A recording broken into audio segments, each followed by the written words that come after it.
बच्चों, आज हम पढ़ेंगे पाठ 6 सदाचार का तावीज और इसके लेखक हैं श्री हरिशंकर परसाई जी। श्री हरिशंकर परसाई जी हिंदी साहित्य के लेखक और व्यंग्यकार हैं। इन्होंने व्यंग्य विधा को एक नई दिशा प्रदान की है। ठीक है, अब देखते हैं व्यंग्य क्या है। तो व्यंग्य एक तरह का कहा जाए तो ताना, जिसको सामान्य भाषा में ताना मारना। ठीक है, व्यंग्य यानी किसी बात का विरोध जताना, किसी बात को टेढ़े तरीके से कहना ही व्यंग्य है। ठीक, तो ये महान व्यंग्यकार थे और इस पाठ के माध्यम से इन्होंने एक तीखा व्यंग्य किया है। किसके लिए? सदाचार का तावीज जब हम पढ़ेंगे तो इसका मुख्य विषय क्या है? भ्रष्टाचार। ठीक है, भ्रष्टाचार के बारे में इन्होंने तीखा व्यंग्य किया है कि किस तरह से भ्रष्टाचार जो है हमारे समाज में फलता फूलता जा रहा है।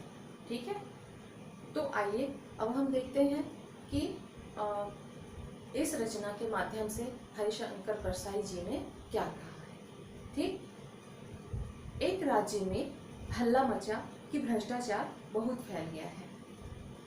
एक राज्य में क्या हुआ कि काफी शोर मचा हुआ था। किसी को पता नहीं कि क्यों मचा हुआ था। ठीक है, तो राजा परेशान हो गया कि आखिर हुआ क्या है। तो राजा इस शोर का कारण जानना चाहा, इस हल्ला का कारण जानना चाहा कि आखिर हल्ला किस लिए मचा है, और अपने दरबारियों से कहा कि जाओ, राज्य में जो हल्ला मचा हुआ है वो किस लिए मचा हुआ है, इसकी जानकारी लेकर आओ। तो उसके दरबारी जाते हैं और पता लगा कर आते हैं और राजा को कहते हैं कि महाराज, राज्य में भ्रष्टाचार फैला हुआ है, इसलिए ये शोर मचा हुआ है। तो राजा जो है वो मूर्ख था। वो कहता है कि अगर भ्रष्टाचार फैला हुआ है तो आज तक तो हमें वो कभी दिखा ही नहीं। तुम लोगों को यदि कहीं दिखा हो तो मुझे बताओ, क्या तुम लोगों को कहीं दिखा है? तुमने कहीं देखा है? आज तक तो मैंने देखा ही नहीं है। उसके दरबारी कहते हैं कि जब महाराज को दिखा ही नहीं तो हमें कैसे दिखेगा। और उसके जो दरबारी थे वो बड़े चापलूस थे, तो उन्होंने क्या कहा, राजा को मूर्ख बनाया और उन्होंने क्या कहा कि अगर महाराज को दिखा नहीं भ्रष्टाचार तो हमें कैसे दिख सकता है। तो राजा ने कहा कि ऐसा नहीं है, कभी कभी जो मुझे नहीं दिखता वह तुम्हें दिखता होगा। राजा कहता है कि कभी कभी शायद जो मैं देख नहीं पाता हूँ वो तुम देख पाते होगे। जैसे मुझे बुरे सपने नहीं आते हैं, किंतु तुम्हें दिखते होंगे बुरे सपने, है ना। तो दरबारियों ने कहा कि हाँ, बुरा सपना दिखता है, लेकिन वो सपनों की बात है। राजा ने कहा फिर भी तुम लोग सारे राज्य में ढूंढ कर देखो कि कहीं भ्रष्टाचार छिपा हो तो उसे लेकर आओ, उसका एक छोटा सा नमूना मेरे पास लेकर आओ, मैं उसे देखना चाहता हूँ कि आखिर वो दिखता कैसा है। एक दरबारी ने कहा, हुजूर, वह हमें नहीं दिखेगा, सुना है वह बहुत बारीक होता है। एक दरबारी ने कहा कि वह हमें नहीं दिख सकता क्योंकि वो बहुत ज़्यादा सूक्ष्म होता है, बारीक होता है। हमारी आंखें आपकी विराटता देखने की इतनी आदी हो गई है कि हमें बारीक चीजें नहीं दिखती। देखो, राजा जो दरबारी है वो राजा के सामने कैसे चापलूसी कर रहा है। कहता है कि आपकी विराटता, आपकी महानता के सामने हमें ये बारीक चीजें कैसे दिखेगी। हमें आपका जो विराट जो स्वरूप है आपका, वो देखने की आदत पड़ गई है। तो आपके स्वरूप के समक्ष, आपके स्वरूप के सामने जो है हमें कुछ दिखाई नहीं देता, यानी कि आपके अलावा हमें कुछ भी दिखाई नहीं देता। हमें भ्रष्टाचार दिखा भी तो उसमें आपकी ही छवि दिखेगी, क्योंकि हमारी आंखों में तो आपकी ही सूरत बसी है। देखिए क्या कहते हैं कि अगर हमें वो दिख भी जाता है तो आपके रूप में वो हमें दिख सकता है, क्योंकि हमारी आंखों में किसकी सूरत बसी है? आपकी ही सूरत बसी है। पर अपने राज्य में एक जाति रहती है। दरबारी कहते हैं राजा से कि हमारे राज्य में एक जाति रहती है जिसे विशेषज्ञ कहते हैं, ठीक है। इस जाति के पास कुछ ऐसा अंजन, कुछ ऐसी चीजें हैं, ऐसी सामग्रियां हैं कि उसे आंखों में आंज कर वे बारीक चीज भी देख लेते हैं। वे उसे आंखों में लगाकर बारीक चीजें, जो सूक्ष्म चीजें होती हैं, उसे भी वे देख लेते हैं। कौन सी जाति है? विशेषज्ञ।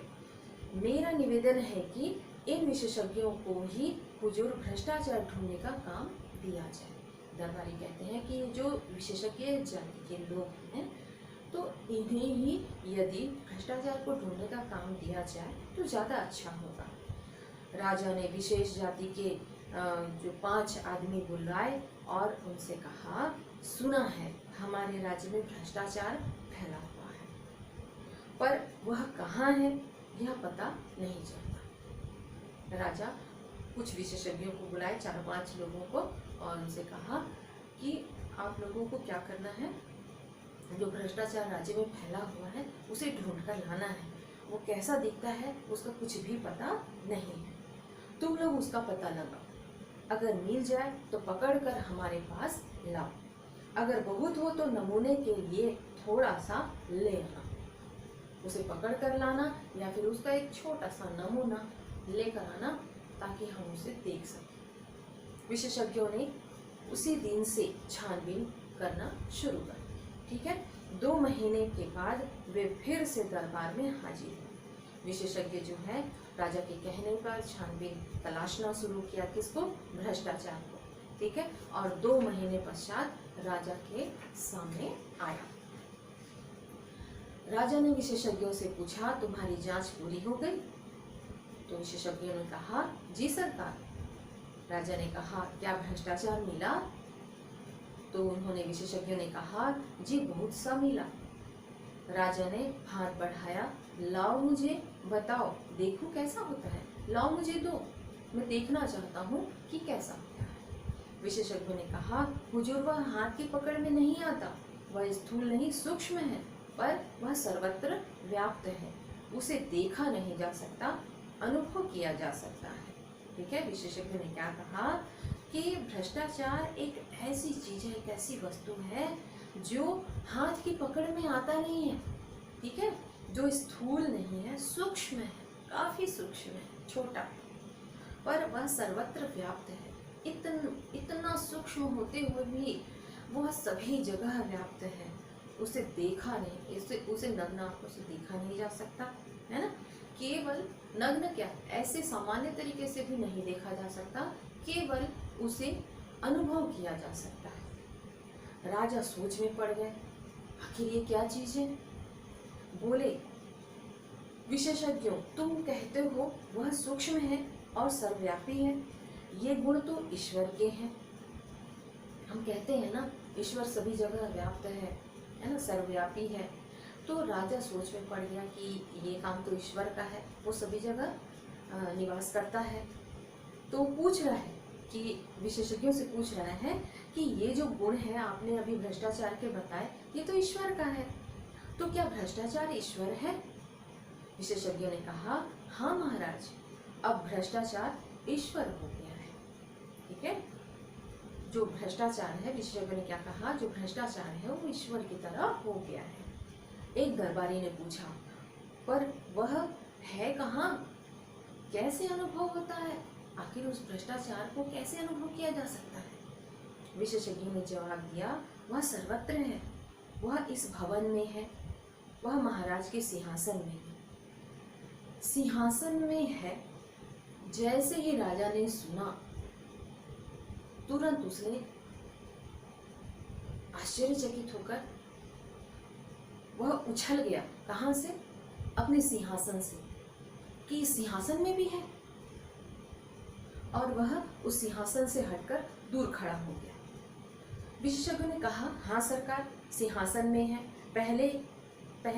पिछले माह इस सिंहासन पर रंग करने के जिस बिल का भुगतान किया गया है वह बिल झूठा है, वह वास्तव से दुगने दाम का है।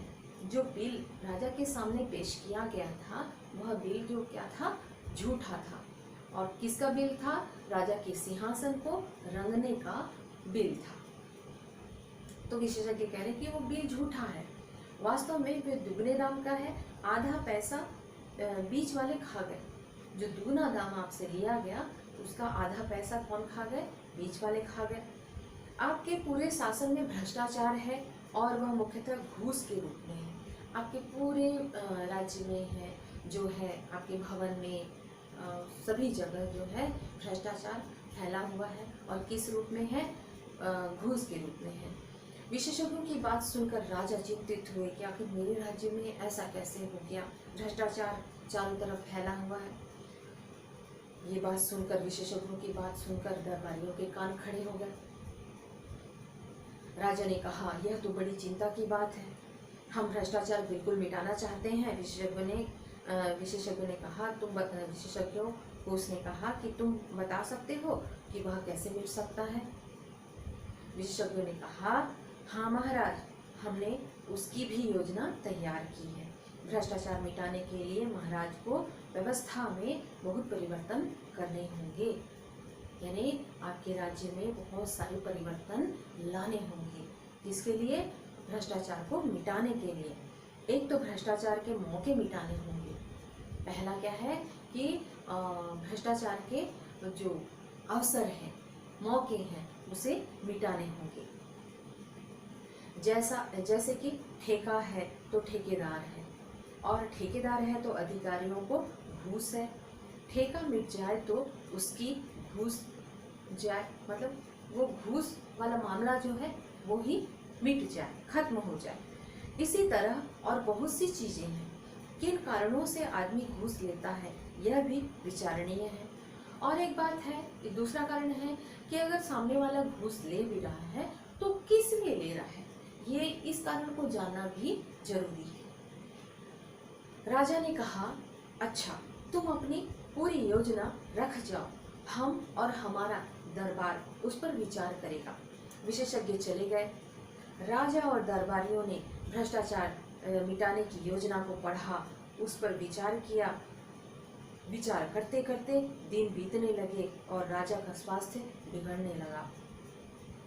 उस भ्रष्टाचार को मिटाने के चक्कर में राजा की तबीयत खराब होने लगी, चिंता करने लगा। एक दिन एक दरबारी ने कहा, महाराज, चिंता के कारण आपका स्वास्थ्य बिगड़ता जा रहा है, उन विशेषज्ञों ने आपको झंझट में डाल दिया। दरबारी कहता है कि महाराज, ये विशेषज्ञ तो आपको पूरी तरह से झंझट में डाल दिए हैं और आप इसके कारण आपका स्वास्थ्य बिगड़ता जा रहा है। राजा ने कहा, हाँ, मुझे रात को नींद नहीं आती। दूसरा दरबारी बोला कि ऐसी रिपोर्ट को आग के हवाले कर देना चाहिए। अब उसने उस दरबारी ने ऐसा क्यों कहा होगा? कुछ तो कारण होगा, है ना। एक तो पहले से ही उन लोग चापलूस थे और भ्रष्टाचारी भी थे। क्या कहता है जो दूसरा दरबारी है, वो कहता है कि ऐसी रिपोर्ट को आग के हवाले कर देना चाहिए जिससे महाराज की नींद में खलल पड़े। राजा ने कहा, पर करें क्या, तुम लोगों ने भी भ्रष्टाचार मिटाने की योजना का अध्ययन किया है, तुम्हारा क्या मत है? राजा पूछता है अपने दरबारियों से कि आप लोगों का क्या विचार है, क्या उसे काम में लाना चाहिए जो विशेषज्ञों ने दिया है, क्या उसे हमको अपने काम में लागू करना चाहिए, उसे काम में लाना चाहिए? दरबारियों ने कहा, महाराज, यह योजना क्या है? एक मुसीबत है। ये योजना है? ये कोई योजना नहीं है, ये बहुत बड़ा मुसीबत है। उसके अनुसार कितने उलटफेर करने होंगे, कितनी परेशानी होगी, सारी व्यवस्था उलट पुलट हो जाएगी। जो चला आ रहा है उसे बदलने से नई नई कठिनाइयाँ पैदा हो सकती हैं। हमें तो कोई ऐसी तरकीब चाहिए जिससे बिना कुछ उलटफेर किए भ्रष्टाचार मिट जाए। राजा साहब बोले, मैं भी यही चाहता हूँ कि बिना परिवर्तन के सब कुछ ठीक हो जाए, पर यह हो कैसे? तुम लोग ही कोई उपाय खोजो। एक दिन दरबारियों ने राजा के सामने एक साधु को पेश किया और कहा, महाराज, एक कंदरा में तपस्या करते हुए इन महान साधक को हम ले आए हैं। दीमक का होता है, ठीक है, वो तपस्या कर रहे थे जंगल में, वहाँ से हमने इनको उठाकर लाया है। इन्होंने सदाचार का ताबीज़ बनाया है। वह मंत्रों से सिद्ध है और उसके बांधने से आदमी एकदम सदाचारी हो जाता है। जो भ्रष्टाचारी है उस ताबीज़ के बांधते ही वो क्या हो जाता है, सदाचारी हो जाता है। साधु ने अपने झोले में से एक ताबीज़ निकाल कर राजा को दिया। राजा ने उसे देखा, बोले, हे साधु, इस ताबीज़ के विषय में मुझे विस्तार से बता। राजा को जैसे ही ताबीज़ मिला तो साधु से पूछने लगे राजा कि इस ताबीज़ के बारे में मुझे कुछ बातें बताओ, क्या विशेषता है आखिर इस ताबीज़ का, इससे आदमी सदाचारी कैसे हो